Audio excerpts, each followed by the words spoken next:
Hi, everyone. Welcome to today's teaching of A Course in Miracles. My name's Deborah. Welcome to the channel Anchored in Faith. We are on lesson 4.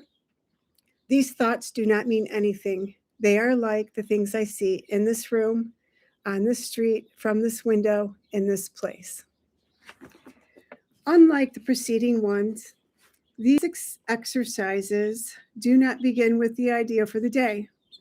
And these practice periods begin with noting the thoughts that are crossing your mind for about a minute, then apply the idea to them. If you are already aware of unhappy thoughts, use them as subjects for the idea. Do not, however, select only the thoughts you think are bad. You will find if you train yourself to look at your thoughts that they represent such a mixture that in a sense none of them can be called good or bad. This is why they do not mean anything. In selecting the subjects for the application of today's idea, the usual specificity is required. Do not be afraid to use good thoughts as well as bad. None of them represents your real thoughts, which are being covered up by them. The good ones are but shadows of what lies beyond, and shadows make sight difficult. The bad ones are blocks to sight and make seeing impossible. You do not want either. This is a major exercise and will be repeated from time to time in somewhat different form. The aim here is to train you in the first steps toward the goal of separating the meaningless from the meaningful. It is a first attempt in the long-range purpose of learning to see the meaningless as outside you and the meaningful within. It is also the beginning of training your mind to recognize what is the same and what is different. And using your thoughts for application of the idea for today, central figure or event it contains. Example, this thought about blank does not mean anything. It is like the things I see in this room, the street, and so on. You can also use the idea for a particular thought that you recognize as harmful. This practice is useful, but it is not a substitute for the more random procedures to be followed for the exercises. Do not, however, examine your mind for more than a minute or so. You are too inexperienced as yet to avoid a tendency to become pointlessly preoccupied. Further, since these exercises are the first of their kind, you may find the suspension of judgment in connection with thoughts particularly difficult. Do not repeat these exercises more than 3 or 4 times during the day. We will return to them later. That is our lesson for today. Now I'm going to be reading the commentary from Jesus, channeled through Tina Louise Spalding. And it is out of a book of A Year in Forgiveness. These thoughts do not mean anything. They are like the things I see in this room, on this street, from this place, or from this window in this place. You are blessed beings indeed. I am that one that you know as Jesus. I am pleased you have made it to day 4. This is no small feat when you consider the part of your mind you know as yourself has no interest in this process.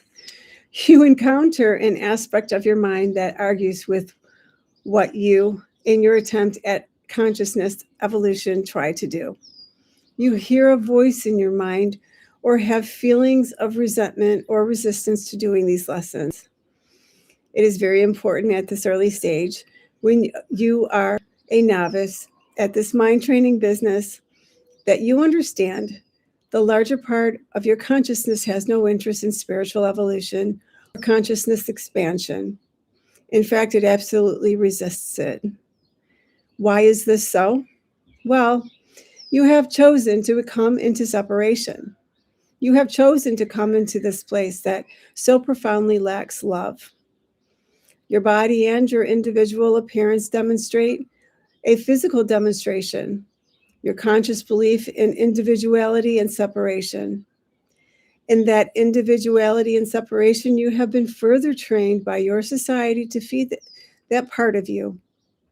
So when asked to do things that go against your society's training, that well-fed, also loud and obnoxious at times, part of your mind, used to having things its way, will not be happy at all.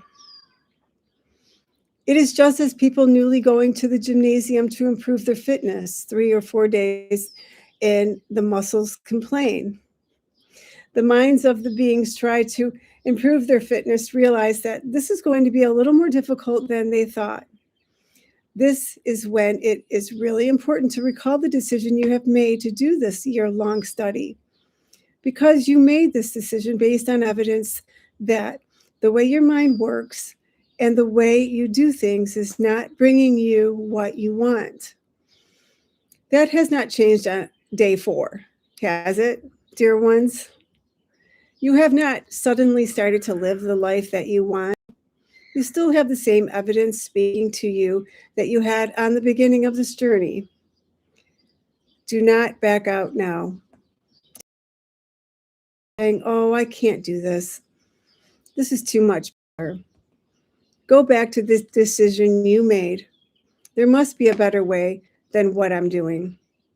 You must understand that your behavior comes from your feelings and thoughts, and your feelings and thoughts come from what you believe to be true about the world. If your beliefs about reality, the world, what you are, who you are, and why you are here are incorrect, then your behaviors will not serve you because they are based on untruth. On day 4, recalibrate yourself to align with that decision. I am going to do the year-long practice of A Course in Miracles. I'm going to observe my mind when my mind argues, because there is a part of my mind that's curious about what's going to happen and wants to continue to do these lessons. But there seems to be another part of my mind that is not happy about it. I'm going to step back from being deeply involved and engaged with both of those aspects. And I'm going to observe and say, I have made a decision, and I'm going to stick by that decision to do the lessons of A Course in Miracles, to see what happens and to see whether there is a discernible and quantifiable transformation in my life. We are here with you. I am that one that you know is Jesus, and I'm happy that you joined us today. We look forward to joining with you tomorrow.